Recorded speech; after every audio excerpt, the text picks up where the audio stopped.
बे समाव आं दंफैयो उदालगुरि जिल्लानि सिङाव थानाय नैबे Udalguri just opposite to railway station जों दिनै मोनसे मोजां रादाब मोननो हादों। दिनै जोंनि उदालगुरि जिल्लानि सिङाव थानाय दिनै सासे बर' सुबुङा गावनो निजा फेक्टरि खुलिनानै दिनै बिथाङा बेबायदि दख'ना बेबायदि जि साप्लाइ खालामनायखौ जों नुनो मोन्दों। बे बिथांनि इन्डास्ट्रिनि नामानो जाहैदों A.D टेक्सटाइल इन्डास्ट्रि। जों बे बिथांखौ जों मिथिनो लादों बे बिथाङा माबायदि क्वालिटिनि जि बिनि फेक्ट्रियाव दायो आरो मा रोखोमनि जि दायो जों बे बिथांनो जों मिथिना लादिनि आं बे समाव खावलाय केमेराजों देखायनो थाखाय बोर सारस्रिहरगोन आरो बिथांनि बयनिबो सिम नायगिरि नोंथांमोननिसिम आंनि खुलुमनायखौ बावहरबाय आरो साबायखर बावदों गासै मिडिया पार्सननिसिम। आं जोबोद गोजोननाय मोन्दों बे हाबाफारियाव आं बाहागो लाफैनो मोननानै आरो आङो A.D टेक्सटाइल इन्डास्ट्रिसनि मालिक अमित दैमारि बिथांनिसिम जोबोद गोजोननायखौ बावहरदों। बिथाङा जे बेबायदि मोजां मावथांखिखौ लाबाय बिनि थाखाय आरो आङो फोथायदों इसोरनियावहाय आं आरज गाबो बिथांनि थाखाय जे बिथांनि जि मावथांखि जि लादों बायदि बायदि दख'ना गामसा फास्रा बनायनानै जि फालांगि खालामनो थाखाय लादों बिथाङा आखायावहाय बियो साक्सेस जाथों आरो मोजां जाथों आरो जोबोद गोजोनथाव जोंनि थाखाय जोंनि लकेलनिनो जायगानिनो जोबोद गोजोननाय मोन्दों। आं बिथांखौहाय बिसिम best wishes four his career. बे समाव नुनो मोन्दों माखासे मेसिननि दानाय बायजो रायजोनिफ्राय फैनाय माखासे गानग्रा दख'ना लांगा आर'नाइ बायदिसिनाफोर बेफोरखौ बेन खालामनायनि मोनसे जोंनि हारिनि फसंथानफोरा साखाफारा जानानै बेन खालामनाय बे समावनो नैबे इन्डास्ट्रिया दिनै अदालगुरियाव जाखांदों। बै जिफोरनि सायाव मा बुंगोन मेसिनजों दानाय बा गुबुन रायजोनिफ्राय फैनाय बे जि बा दख'नाफोर सायाव मा बुंगोन सासे आइजो महरै? आसलथे आङो बेखौसो बुंनो थांगोन दिनै बादायलायनायनि जुग बेवहाय जोंनि हारिनि गेजेरावनो बायदिसिना गोबां माने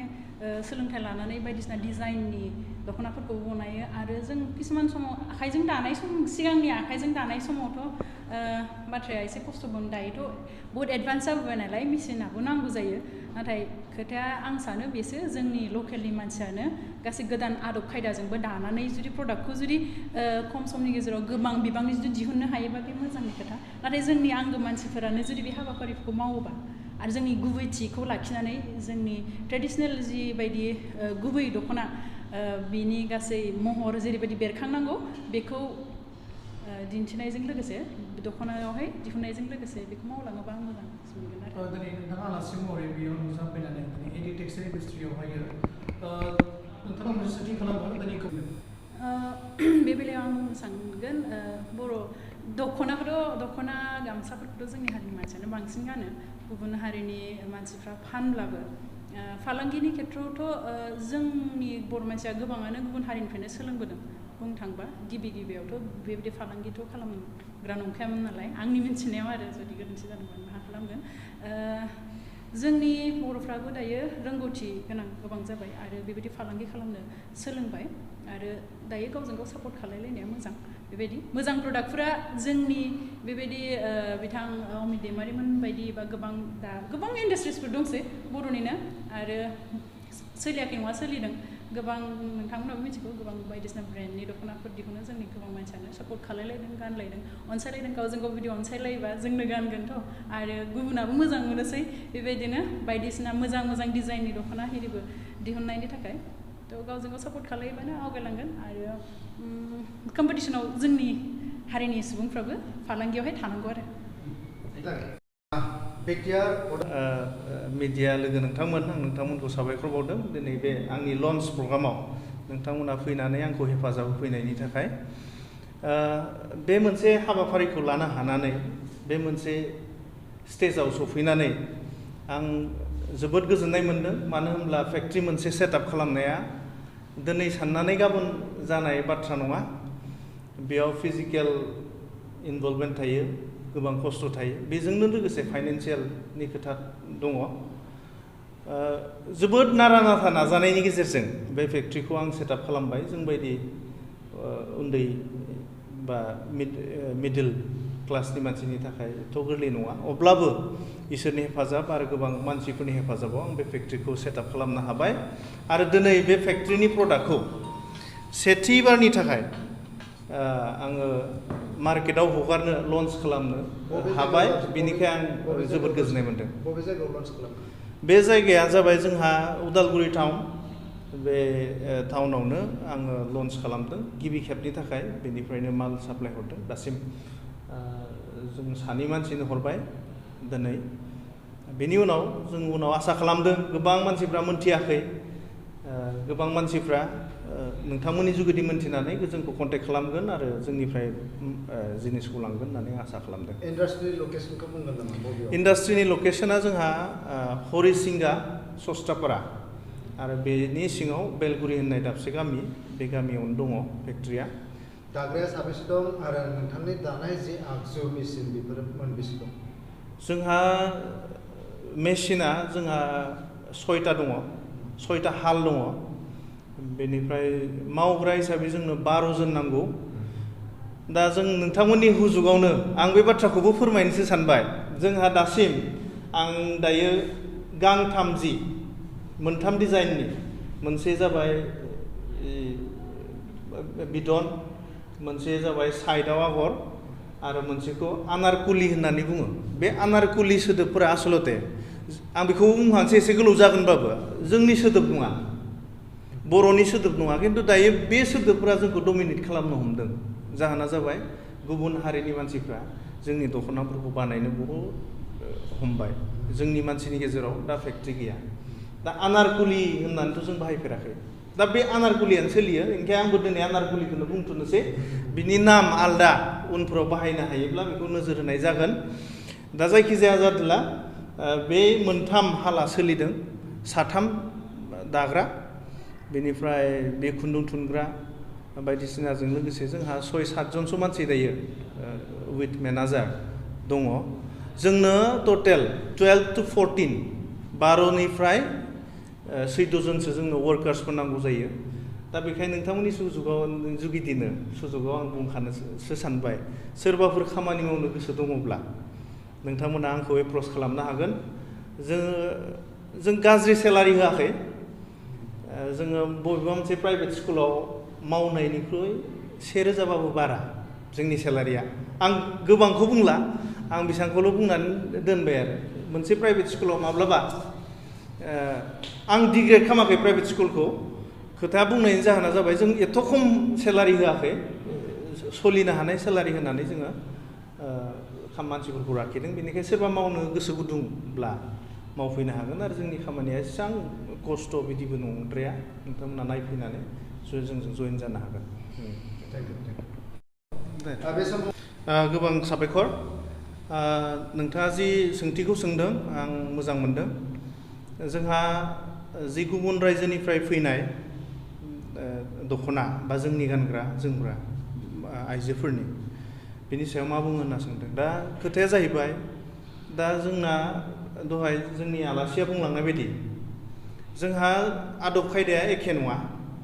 दा गोदो जोङो जथरजों सानानै जों बानायोमोन आखाइजों दायोमोन बे जों दाजेननाय बेनि उनाव बिनि आपग्रेडा एसे सोरबा मेसिन बाहायबाय खिन्थु खोथाया जाहैबाय आं साननाया मेसिनानो जा आखायानो जा जोंनि जिथु ट्रेडिसनेल बेरखांनांगौ बे बेरखांनांगौ जिनिसा थानो नांगौ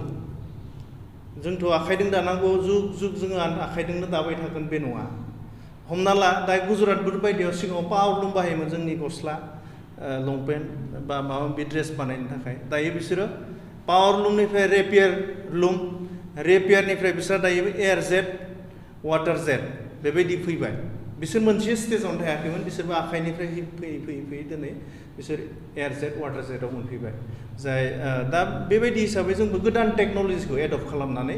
जों बिजनेसखौ खालामनांगौ आरो जोंनि गानग्रा जोमग्राखौ दिहुनना लानांगौ होननानै आंहा फोथायनाय दङ बेनिफ्राय बे बन्द खालामनाय बेन खालामनायनि खेथ्रआव गुबुन हारिफ्रा जोंनि गेजेराव फालांगि खालामनो साग्लोबनानै दङ जोङो डाइरेक्ट बिसोरखौ फाननो मोना जोंनाव होननानै जों बाधा खालामनो हाया खोथाया जाहैबाय जोंनि गेजेराव जों बिजनेसमेन ओंखारनांगोन जोंनि गेजेराव सोरबा फेक्ट्रि खालामनो ओंखारनांगोन जोंनि गेजेराव सोरबा आखाइजों दाग्रा वेभिंफोर बानायनो मानसि ओंखारनांगोन अट'मेटिक बाहेरनि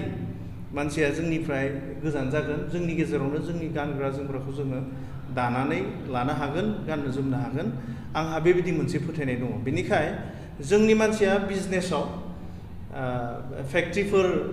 सेटआप खालामनायाव गोसो होनो नांगौ अनलि दख'ना दानाय नङा बायदि बायला दङ गोबां बिजनेस दा बेफोरखौ खालामनो हायोब्ला जोङो बिजनेस फारसेबो आवगायगोन होननानै आंहा फोथायनाय दङ लाबोनो हानायनिथ' जोबोद गोजोननायबो मोनदों बेराफारसेथिं आं आसा खालामदों खामानि मावग्राफोर आं गुबुननिफोर लाबोनांदों दायो बर्तमान जिहेतु जोंनि मानसिफ्रा मेसिन सालायनो बा आगरफोर एरखांनो बे मेसिनाव एरखांनो आखाइजों दानायखौ बहुद रोंगौ जोंनि मानसिफ्रा किन्तु बेयाव एक्सपिरियेन्स गैयैखाय गोबाङानो रोंस्लाबाखै रोंनाय दङब्लाबो गोबां नङा आं आसा खालामदों उननि बेलायाव आंनियाव फैनानै सोलोंनानै बेयावनो खामानि मावनो गोसोबा मावनो हागोन आरो गुबुनावबो जुदि सोलोंनानै मावहैयोब्ला आंहा जेबो उसुबिदा थानाय नङा किन्तु जोंनि मानसिखौ आं सोलोंना लानायखौ वेलकाम खालामदों आरो जिहेतु बे आखाइनि हाबा आखाइनि बिद्दा जों गोबां दरमाहा होनानै जों मावग्रा लाखिनो गोनां जादों लकेल मानसिबा बेजोंनो न'खर खुंलांनो हागोन सालायलांनो हागोन बेनिखायनो आं आसा खालामदों आरो आबान खालामदों जुदि सोरबा सोलोंनो गोसो बा मावनो गोसो आंजों जगाजग खालामनो हागोन नोंथाङा बे मेसिनखौ लाबोनाय बेसेबांसो खरस जाखो खरसखौ हथिक आं बेबायदि एक्जेक्टलि दाहालागि बुंनो हाथ'नाया दाहा खामानि बहुद गोबां दंखौ जोबजोबाखै दा अब्लाबो एसे खरस जानानै थाबाय दा बेखौ एक्जेक्टलि आं बुंनो हाथ'नाय नंला बेसेबां जाखो किन्तु एसे जाबाय आरो 10 प्लास जाबाय सरकारनि अनसुंथाइथ' आं बिदि जेबो अनसुंथाइ मोननाय जायाखै आं पार्सनेल लन लादों एसे बेबायदि नोंथाङा माबोरै बेबायदि क्रिएटिभ माइन्ड बेबायदि सानखांनानै बेफोरबायदि माने माबोरै सोरनि आयदायै थुलुंगा बेफोरबायदि सानखांना मावनो हाखो दिनै आं सानखांनाया आं बिजनेसावनो गोदोनिफ्राय फिसा बिला गिदिर बिजनेस नङा फिसा बिला बिजनेस आं मावबोबाय थादों आरो बेदि माबा मोनसे सेटआप खालामनो हायो नामा बे आंनि खर'आव एसे दंमोन बेनिफ्राय दिनै आं मार्केटखौ नायनानै जोंनि गाननाय जोमनाय बा दख'ना गामसा बायदिसिनानि मार्केटखौ नायनानै प्लास जोंनि दानाय लुनायाव मानसिफ्रा बोरै जाना दङ दा गामि मोनसेयाव इसान मोनसेबो मोननाय नङा दख'ना दानाय बेफोरखौ नायोब्ला जों नुनो मोनो जोंनि दानाय लुनाया खमायलांदों बेखाय आङो एसे फैसा गारनानैब्लाबो बेखौ स्टार्ट खालामनानै जुदि देखायोब्ला दिनै आंनि फेक्ट्रि स्टार्ट जादों गाबोन समफोर आरो सोरनिबा मोनसे मोननै बारिगोन आरो जों आसा खालामदों उदालगुरिया मोनसे प्रडाक्सन हाब दख'ना बानायनाय गामसा बानायनाय जि बानायनायाव उननि बेलायाव जायोब्ला आं बिराद गोजोननाय मोनगोन आरो दाथ' गोबां लोगो बायना लांफैदों होननानै आंथ' मस्ट वेलकाम जायनो गोसो बिथांमोना आंनियाव फैनानै कन्टेक्ट खालामनो हागोन आरो रिजनेल प्राइसआव माने एकदम थिग दामाव आङो जेसेबां हायो हगारनो सेस्था खालामगोन एथ' बुरजाथ' बिदि लाब खालामनानैबो हाखाया जोंहा प्रडाक्सना हिउज प्रडाक्सन जायो मान्थलि खमसे खम जोङो 650 to 700 नि गेजेराव जोंहा प्रडाक्सन जागोन मान्थलि अब्ला जोङो जिखौ दोनथुमबाय थानानैबो खामानि गैया बेखाय जोङो जि 10-20 जोङो जि लाब मोनगोन बेखौ लाबखौ लानानैनो जोङो मार्केटाव हगारनाय जायो आरो जोंनि बेयावथ' दायो बर्तमान जों दख'नाल'सो दादों किन्तु उननि बेलायाव जों आर'नाइ जोमग्रा गामसा आरो जायखिजाया जि जोङो सोरबा बिसना सादोर आंनो 100 पिस नांगौ होनना बुङोब्ला जों बेखौबो बानायना हरगोन सोरबा जुदि पर्दा दरजानि खोरखिनि पर्दाफोर गावनि डिजाइन अन डिजाइन जुदि होनानै बानायनो जुदि सानोब्ला बेखौबो जोङो बानायनानै हरगोन आरो जायखिजाया जिखौनो जुदि अर्डार होयोब्ला जोंजों रायलायनायनि गेजेरजों जों हानायखौ जों बानायगोन आरो जोंनाव 30 खान 20 खान नङा जों 100 पिस 200 500 पिसबो जोङो हरनो हानाय केपासिटि जोंहा जाहैगोन दायो बर्तमान जोंहा मोनथामल' हाल सोलिदों बेखाय जों दिनैसो लन्च खालामदों बेनिखायनो दिनै 500 पिस जोंनियाव एभेलेबल नङा किन्तु आफ्टार 1 month मास मोनसेनि उनाव जोङो 200 300 400 पिस नांगौब्लाबो जों हरनो हानाय जोंहा केपासिटि जागोन प्लास नोंनि अन ब्रेन्ड अन डिजाइन बानायनानै नों जोंनो होफैयोब्ला नों अन ब्रेन्डआव नों बानायनानै फाननो हागोन जों बानायनानै हरगोन आरो नोंथांनाव लासैनो खालामो आरो निथिखनाखौ आंनि जायगाया जाबाय उदालगुरि डिस्ट्रिक्टनि सिङाव हरिसिंगा सस्तापारा बेलगुरि होननाय जायगायाव गामिया बेलगुरि बेयो आंनि पार्मानेन्ट लकेसन आंनि न'आवनो आं बे फेक्ट्रिखौ बानायनाय जादों आरो नोंथांमोना जुदि जगाजग खालामनोब्ला बे जायगायाव फैब्लानो मोनगोन लोगोसे आंनि जि कन्टेक्ट नाम्बार होनाय दङ बे कन्टेक्ट नाम्बारनि जुगिदिबो आंखौ लोगो मोननो हागोन आरो